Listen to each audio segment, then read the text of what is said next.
Thousands of Americans who were hoping to visit Cuba this year are being forced to make other plans. This after the Trump administration on Tuesday imposed heavy new restrictions on travel to the island nation, seeking to ratchet up pressure on Havana over its support for Venezuelan President Nicolas Maduro.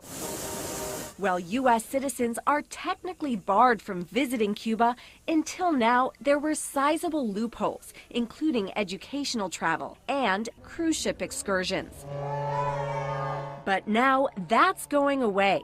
National Security Advisor John Bolton on Tuesday, hailing an end to the so-called veiled tourism to Cuba, tweeted, quote, "Cuba has continued to prop up the illegitimate Maduro regime in Venezuela and will be held responsible for this ongoing man-made crisis."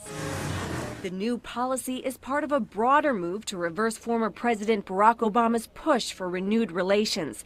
It deals a bitter blow to Cuba's already crippled economy, as well as to the U.S. travel firms that had built up business with Havana. That's a shame. That's a real shame. Cuba says more than 257,000 U.S. citizens visited this year between January and March, more than half arriving on cruises. It's just kind of sad that it affects so many people, the way the governments can't get along. Cuba's Foreign Minister Bruno Rodriguez on Tuesday blasted the move on Twitter, accusing the U.S. of trying to squeeze the Cuban economy in order to extricate, quote, political concessions. Once again, they will fail, he tweeted. We feel very depressed because all of these problems, they bring problems for us too. But we won't get tired. We'll keep fighting.